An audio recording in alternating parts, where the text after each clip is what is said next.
நேற்று திமுக பொதுக்குழு கூட்டம் நிறைவடைந்த நிலையில் முதலமைச்சர் இதில் உரையாற்றுகையில் எதிர்க்கட்சிகள் ஒரு கோமாளி கூட்டம் போல இருக்கிறது என்றும் அவர்களை கண்ணு கட்டிய தூரம் வரை எதிரிகளே இல்லை என்று நான் கூறமாட்டேன் என்று கூறிவிட்டு அந்த எதிரிகளே இல்லாதது போல் அந்த உரையின் முழு உள்ளடக்கம் இருந்திருக்கிறது. இது தொடர்பாக நம்மிடையே அதிமுகவின் சார்பாக வழக்கறிஞர் குறளார் கோபிநாத் நம்மோடு இணைந்திருக்கிறார்.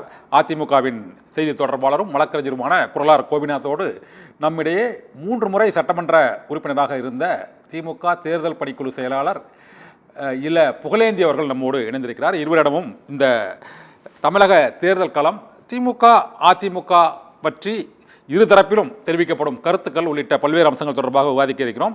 முதலில் இந்த குறளார் கோபிநாத் அவர்களிடம் கேட்கலாம்.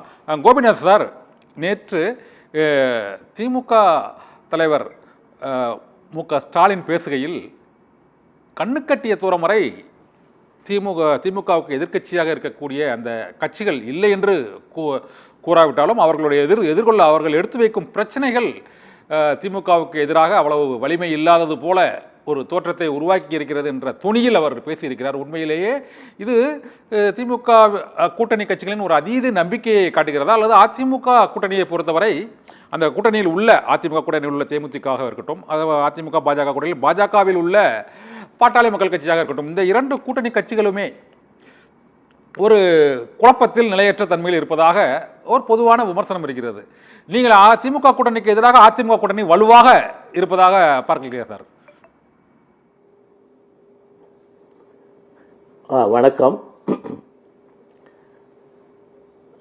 இவருடைய நோக்கம், அதாவது அவருடைய பேச்சு நேற்றுக்கு அந்த கூட்டத்தில் பேசின பொழுது சொந்தமான கருத்து அவரிடம் கிடையாது என்பது ஒன்று தெளிவாகிறது.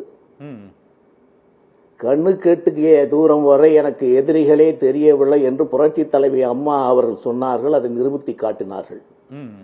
ஸோ அந்த வார்த்தையைத்தான் இவர் சொல்லிவிட்டு நான் அப்படி சொல்லுவதற்கு தயாராக இல்லை என்று சொல்லியிருக்கிறார். ஒன்று. 2, அவர் சொல்லுகிறார் எதிர்க்கட்சிகள் கோமாளி கூட்டம் என்று சொல்லுகிறார். அதாவது எப்பொழுதுமே இந்த அணைய போகிற விளக்கு இருக்கிறது, அதை தெரியாமல் அது பிரகாசமாக எரிகிறது என்று நினைத்துக் கொள்வார்கள். அப்படித்தான் இன்றைக்கு திராவிட முன்னேற்ற கழகத்தினுடைய தலைவர் ஸ்டாலின் அவர்கள் இன்றைக்கு அணைந்து போகிற விளக்கை பார்த்து கொண்டு ஏதோ இவர்கள் தொடர்ந்து இந்த ஆட்சியிலே இருக்க போவதாக நினைத்துக் கொண்டு பேசியிருக்கிறார். கோமாளி கூட்டம் என்று இவர் சொல்வதற்கு எந்தவித தகுதியும் அருகதையும் அவருக்கு இல்லை. அவருடைய கட்சியில எப்படிப்பட்ட கோமாளித்தனங்களை எல்லாம் பண்ணார்கள் என்று இன்றைக்கு தமிழ்நாட்டில் எல்லா மக்களும்,